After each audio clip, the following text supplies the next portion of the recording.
सोचिए, एक मैनेजर जो सिर्फ ऑर्डर देता है और एक लीडर जो लोगों को इंस्पायर करता है।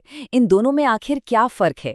चलिए आज हम प्रभावशाली लीडर्स की उन 3 खास आदतों को समझते हैं जो उन्हें बाकियों से बिल्कुल अलग बनाती हैं।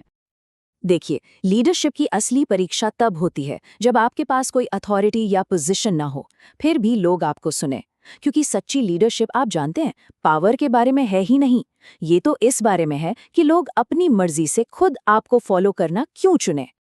तो चलिए शुरू करते हैं पहली और सबसे सबसे जरूरी आदत से, और वो है सम्मान की ताकत। ये समझ लीजिए कि ये लीडरशिप की राह पर पहला कदम है, वो बुनियाद जिस पर सब कुछ टिकता है।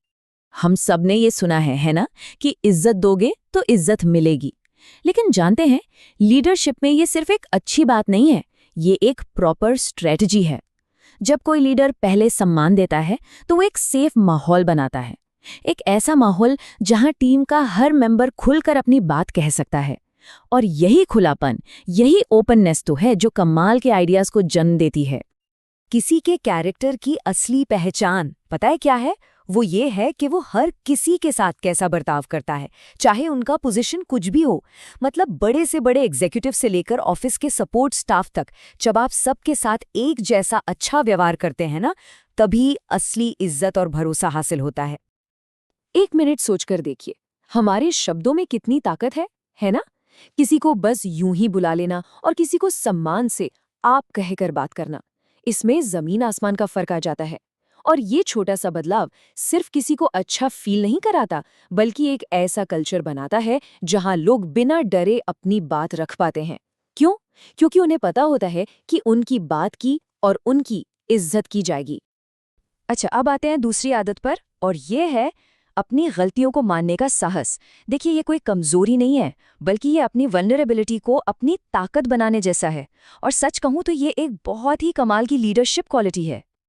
जब कोई लीडर अपनी गलती मानता है ना, तो वो अपने आसपास के लोगों से एकदम अलग खड़ा हो जाता है। सिर्फ ये एक काम, ये एक एक्शन दिखाता है कि उसके लिए ईमानदारी और सच्चाई अपने ईगो से कहीं ज्यादा बड़ी है। तो होता क्या है, जब एक लीडर कहता है हाँ ये मेरी गलती थी, इससे एक जबरदस्त पॉजिटिव लहर शुरू होती है, एक चेन रिएक्शन। टीम का भरोसा और क्रेडिबिलिटी दोनों बढ़ जाते हैं, और नतीजा एक ऐसा कल्चर बनता है जहां हर कोई चीजों को बेहतर बनाने पर फोकस करता है, अपनी गलतियों को छिपाने पर नहीं। तो इस पूरी बात का निचोड़ क्या है? वो है अकाउंटेबिलिटी, यानी जवाबदेही। सीधी सी बात है, अपने एक्शन की जिम्मेदारी लेना। और जब ऐसा होता है तो पूरी टीम में एक भरोसा बनता है और ईमानदारी को बढ़ावा मिलता है। ठीक है, तो अब आते हैं हमारी तीसरी और आखिरी आदत पर, और ये दूसरी आदत से ही जुड़ी हुई है। ये है गलतियों से सीखने की कला। मतलब ये पक्का करना कि हर गलती हमें पीछे नहीं बल्कि आगे ले जाए। और यहाँ बात बहुत सीरियस है।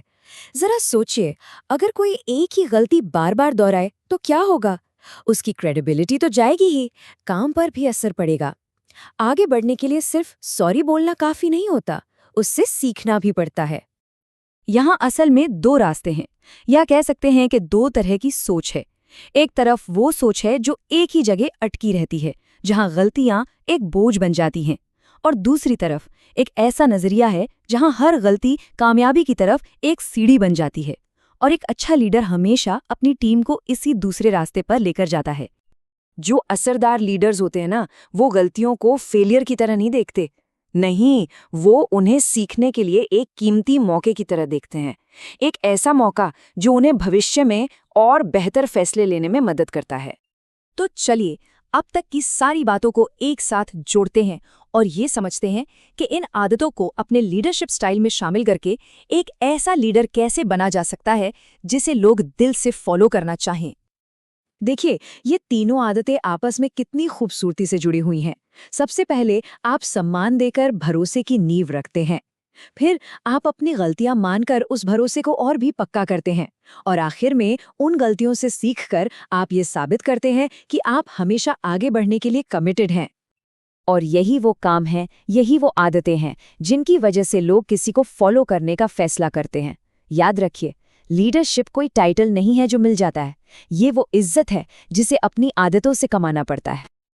तो आखिर में सवाल यही बचता है, अपनी लीडरशिप को और भी असरदार बनाने के लिए इन 3 आदतों में से कौन सी आदत को सबसे पहले अपनी जिंदगी में शामिल करने की जरूरत है?